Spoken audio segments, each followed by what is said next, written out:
In this video, I'm going to talk a little bit more about how to flip between rendering engines, and I'm also going to show you how to set up your environment a little bit differently. Keep in mind that with these, if you get your mouse in the right spot, you can actually grab the middle and move these windows around in order to resize them. So I can move this window up here. This is for animation. If I'm not really doing animation right now, I can actually move this to something else. For example, I could turn this into another 3D viewport. If I hit the 0 on the number pad, I basically see what my camera is going to see at this point. So I can move this around. I can grab objects here, move them around, and see how it's going to look in front of the camera. Really like having these multiple views available. If you want, you can go crazy. You can basically right-click on this and put in another horizontal split. Whoops, excuse me. I want to right-click on this and put in another vertical split. I can put it up here, and I could actually have, 3 windows going on. Okay, another thing is that down here, I'm going to switch over to a rendered mode. So if you click here, or basically click on, the Z key, hold it down, and you can select rendered, and you can basically see what it's going to look like when you get done. In this particular case, I'm going to go back over here to the camera, and I'm going to switch my render engine to cycles. And once I've done that, it'll actually give me a little better look as to how this is going to be at the end. I'm going to throw in a plane here. I'm going to go up here, throw in a plane just to make this look a little bit better. Size it up. Grab it, move it down on the Z-axis.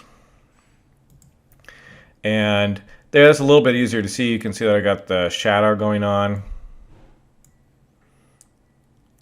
down here, and it's giving me an idea of what it looks like. I can flip back to the Eevee engine. This is really quick. I can see the shadow.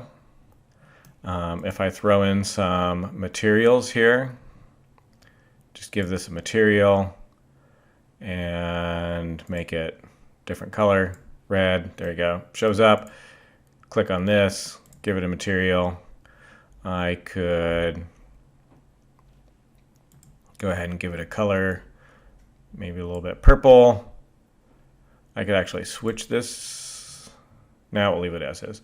Okay, so I've got the coloring going on there with Eevee. It is super fast and still doesn't look too bad.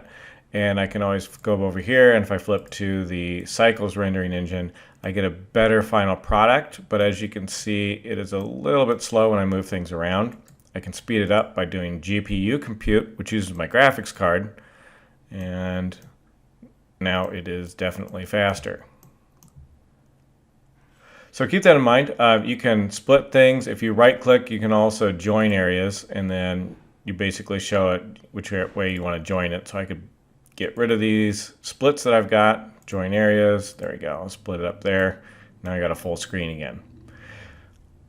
If I click here, I get the quick, I see the materials, but it doesn't really render it. If I click here, I don't even get colors. I just take a look at it at the base. If I click here, then I'm getting the wireframe. So all of those are different options that we've got when you're doing it. So keep in mind, you can split screens, and you can change the rendering engine, and you can also figure out whether or not you want to do the actual shading, whether you're going to just look at material preview or just the object itself.